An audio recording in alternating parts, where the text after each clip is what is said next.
Hello everyone, welcome to my channel Mathematics Planet. Now we are going to start question number third of exercise 1.3. Question number third है prove the following are irrational. कुछ numbers हमें दिए गए हैं, हमें ये prove करना है कि वो इरेशनल है कि नहीं।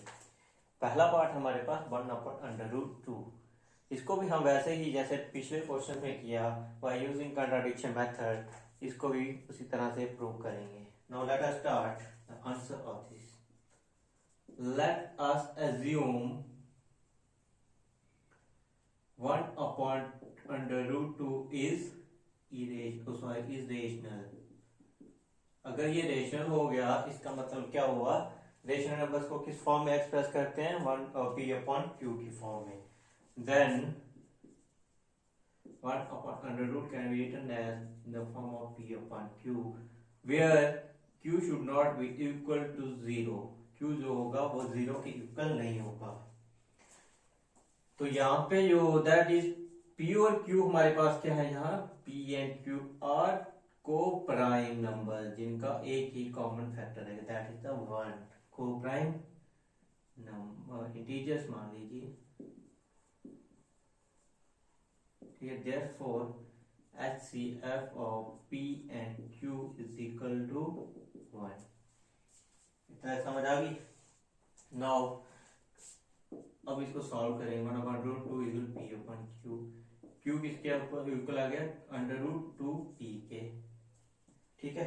अब इसको क्या कर देंगे, first equation let us assume it as first. अब इस इक्वेशन को स्क्वेयरिंग करेंगे both side. Squaring both sides किसके इक्वल हो जाएगा, q square is equal to 2p square, ठीक है।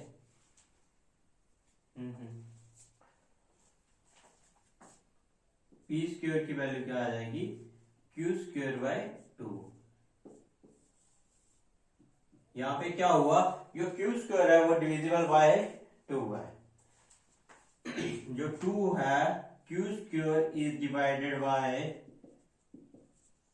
2। थ्योरम क्या कहती है, अगर q स्क्वायर डिवाइड हो सकता है किसी नंबर से तो q is also divided by 2, ठीक है। इतना तक आगे समझ। अब दोबारा से हम क्या करेंगे नेक्स्ट स्टेप में, नेक्स्ट स्टेप हमारे पास होता है by using Euclid division lemma. By Euclid's division lemma,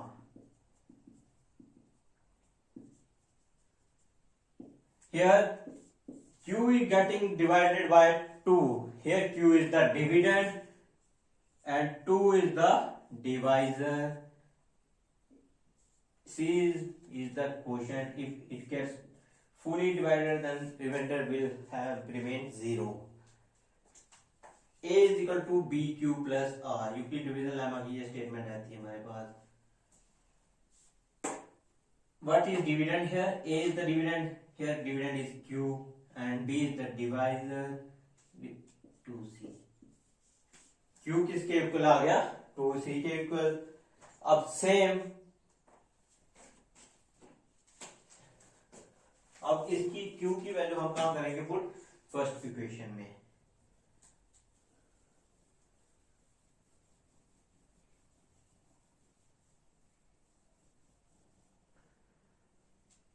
Put the value of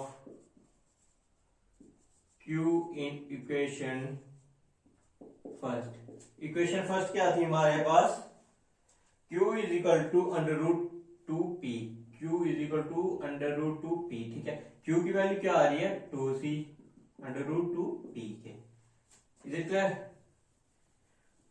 अब दोबारा से इसको क्या करेंगे हम, स्क्वेयर करेंगे दोनों side, squaring both sides,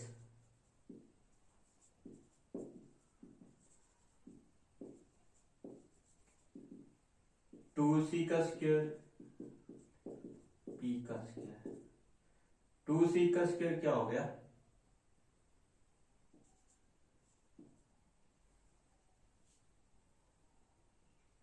4c square, √2 का स्क्वेयर क्या हो गया two P square,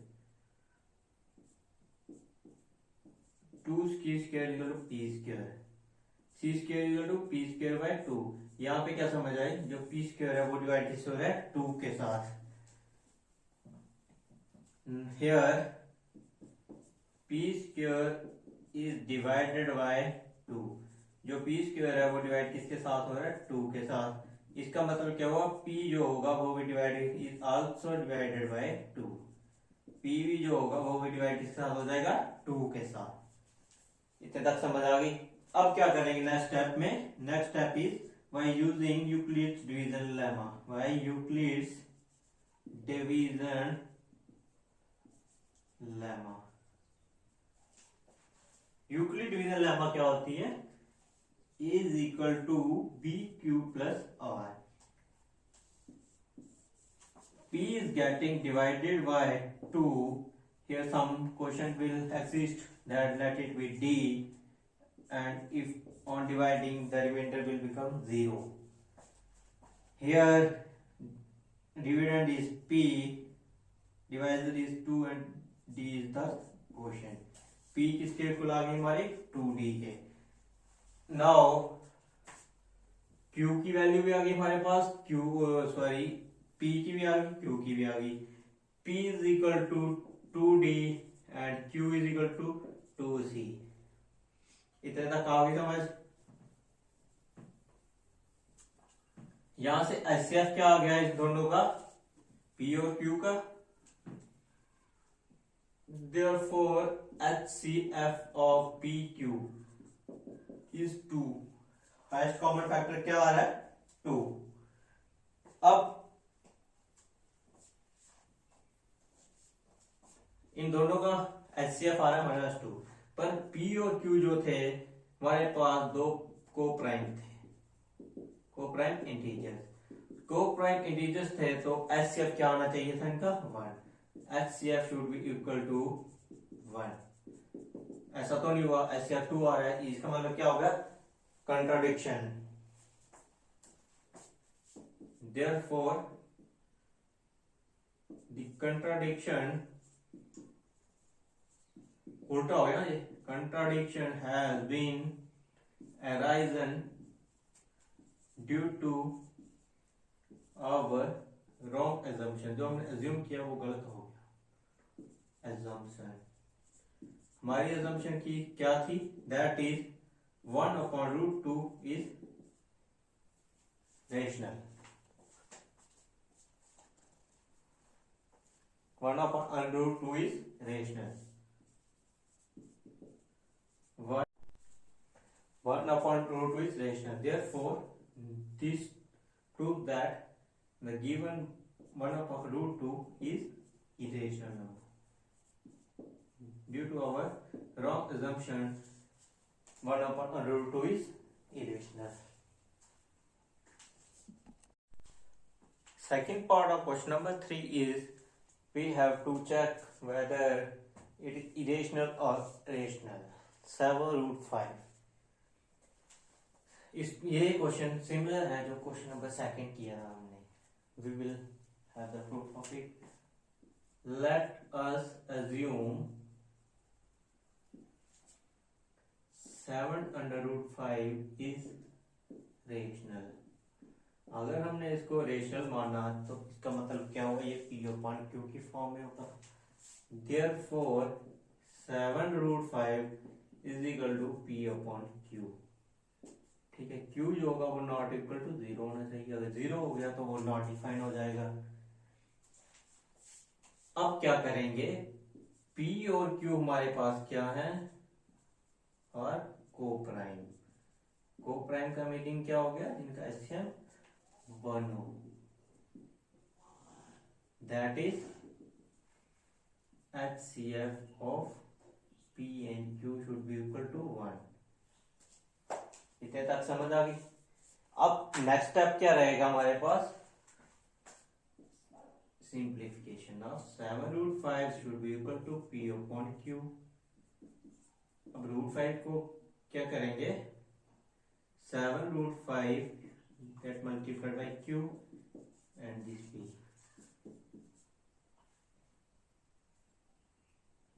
√5q is equal to p minus 7। ठीक है, नो सॉरी, p अपॉन 7 की फॉर्म में आएगा। This will come in the denominator. अब यहां से क्या समझ आ रही है, √5 is equal to p upon 7 q की फॉर्म में। क्या तक समझ आई? ये हमारे p अपॉन q फॉर्म हो गई, ये हमारे इरेशनल नंबर हो गया। √5 is irrational and this is rational. हमें पता है कि जो इरेशनल नंबर होगा वो रेशनल नंबर के इक्वल नहीं हो सकता है। Therefore irrational number cannot be equal to rational number। अगर रेशनल के इक्वल नहीं हो सकता है तो जो हमारी कंट्राडिक्शन होगी, इसका मतलब क्या हुआ, कंट्राडिक्शन अराइज होगी। कंट्राडिक्शन आ गई तो जो हमने एज्यूम किया वो गलत हो गया। Contradiction has been arisen, contradiction arise होगी due to our wrong assumption। जो हमने assume किया वो गलत हो गया। क्या assume किया, that is 7√5 is rational। ये तो गलत हो गया, इसका मतलब क्या हुआ, जो गिवन नंबर है वो क्या होगा, rational. Therefore 7√5 is irrational number। यही चीज हमें प्रूव करनी चाहिए, पूछ रहा था। Now let us proceed towards the third part of question number 3. Given part is 6 plus under root 2. We have to check whether the given number is irrational or rational number. Now let us start. Let us assume that 6 plus √2 is rational number। क्या assume कर लिया हमने इसमें कि जो number हमें given है वो रेशनल है। अगर वो रेशनल है तो वो p अपॉन q की फॉर्म में होना चाहिए। That is 6 plus under root should be in the form of p upon q, where q should not be equal to 0।